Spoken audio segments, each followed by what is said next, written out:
السلام علیکم ورحمۃ اللہ وبرکاتہ۔ تبدیل قبلہ کا جب واقعہ ہوا تو یہودیوں نے اور مشرکین نے اس بات پر اعتراض کرنا شروع کر دیا تھا کہ قرآن پاک کے کچھ احکام منسوخ کیوں کر دیے جاتے ہیں یا تبدیل کیوں کر دیے جاتے ہیں۔ اس پر اللہ تعالیٰ نے یہ آیت نازل کی تھی جس کا ترجمہ اور تفسیر آج ہم اپنی ویڈیو میں پڑھیں گے۔ سورہ بقرہ کی آیت نمبر 106 میں ایک لفظ موجود ہے ننسخ، جس کا مطلب ہوتا ہے ہم منسوخ کرتے ہیں۔ منسوخی کا مطلب اصل میں یہ ہے کہ ایک حکم کو بدل کر دوسرا حکم نازل کر دیا جائے۔ یہ نسخ یا منسوخ تین طرح کا ہوتا ہے۔ اس کی پہلی قسم ہے کہ ایک کو بدل کر دوسرا حکم نازل کر دیا گیا۔ اس کی دوسری قسم ہے کہ پہلے حکم کے الفاظ قرآن پاک میں موجود رکھے گئے، ان کی تلاوت ہوتی ہے، لیکن دوسرا حکم بھی موجود ہے جو بعد میں نازل کیا گیا۔ منسوخ کی تیسری قسم ہے کہ ان کی تلاوت ہی قرآن پاک میں منسوخ کر دی گئی، یا یہ الفاظ قرآن پاک سے اٹھا لیے گئے، یا جہاں جہاں پر یہ الفاظ لکھے ہوئے تھے یا جن لوگوں کے ذہنوں میں تھے وہاں سے اللہ تعالیٰ نے یہ الفاظ زائل کر دیے یا یہ حکم زائل کر دیا۔ یہودی اس بات پر اعتراض کرتے تھے کہ تورات میں ایسا کوئی منسوخی کا عمل نہیں ہے، لیکن اگر وہ تمام نبیوں کی تاریخ پڑھیں تو انہیں علم ہوگا کہ حضرت آدم علیہ السلام کی بیٹیاں اور بیٹے آپس میں بہن بھائی تھے، لیکن نکاح جائز تھا، پھر اس کے بعد اسے حرام کر دیا گیا۔ حضرت نوح علیہ السلام کی جب کشتی سے اترے تب تمام حیوانات کا کھانا حلال تھا، لیکن پھر بعض کی منسوخی کر دی گئی۔ اس کے علاوہ دو بہنوں کا نکاح اسرائیل اور ان کی اولاد میں حلال تھا، لیکن پھر تورات میں اور اس کے بعد حرام ہو گیا۔ اسی طرح قرآن پاک میں پہلے شراب کو حرام نہیں قرار دیا گیا، صرف اس میں یہ بتایا گیا کہ اس میں شر کا پہلو زیادہ ہے اور فائدے بہت کم ہیں۔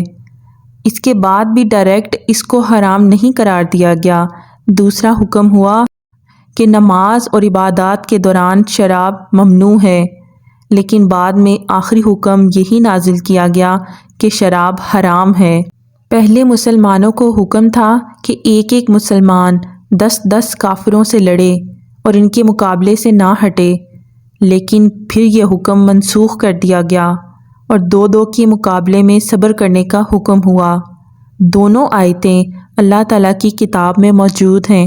اس کے علاوہ یہ بھی حکم تھا کہ نبی صلی اللہ علیہ وآلہ وسلم سے سرگوشی کرنے سے پہلے کچھ صدقہ دے دیا کریں، لیکن بعد میں یہ حکم منسوخ کر دیا گیا اور دونوں آیتیں قرآن پاک میں موجود ہیں۔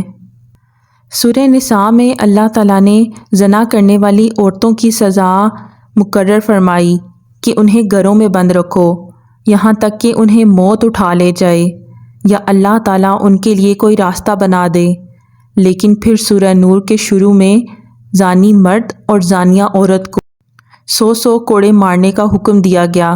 لیکن سوال یہ ہے کہ اللہ تعالیٰ نے یہ منسوخی کا عمل کیوں کیا؟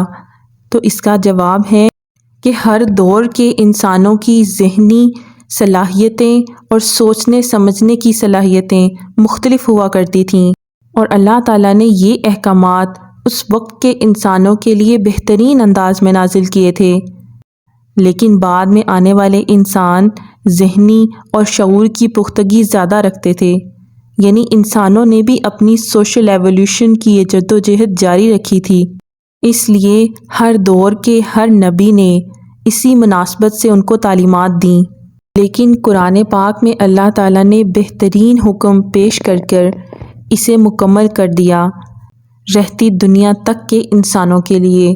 تو چلیے پڑھتے ہیں سورہ بقرہ کی آیت نمبر 106 اور 107 کا لفظ بہ لفظ ترجمہ اور اس کی تفسیر۔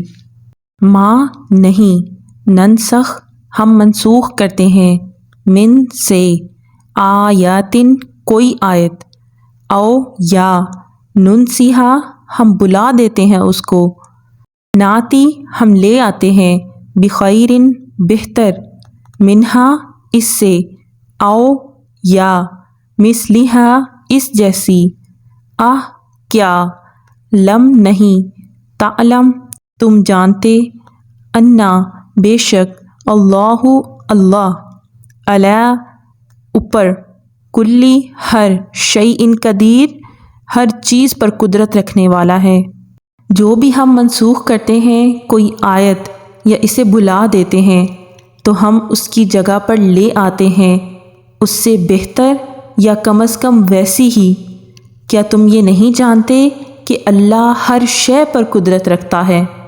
یعنی اللہ تعالیٰ جب کوئی آیت یا کوئی حکم منسوخ کر دیتا تھا تو اس کے بعد جو اگلا حکم آتا تھا وہ اس سے کئی درجہ بہتر ہوتا تھا۔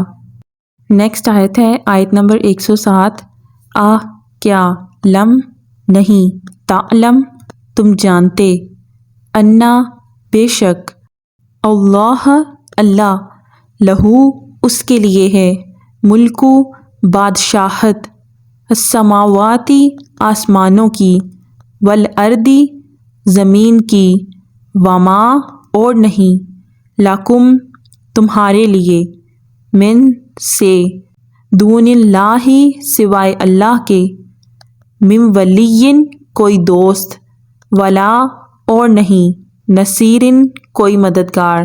کیا تم نہیں جانتے کہ اللہ ہی کے لیے ہے بادشاہی آسمانوں کی اور زمین کی، اور نہیں ہے تمہارے لیے اللہ کے سوا کوئی بھی حمایتی اور نہ کوئی مددگار۔ یعنی ہر چیز پر اللہ تعالیٰ کی قدرت ہے، اسی کے کنٹرول میں ہے یہ سارے جہان۔ تو ہم ایک چھوٹی سی دنیا کے ایک چھوٹے سے انسان کیسے اللہ تعالیٰ کے احکامات پر اعتراض کر سکتے ہیں؟ بے شک اللہ ہر چیز پر قادر ہے اور اللہ کے سوا کوئی مددگار نہیں ہے۔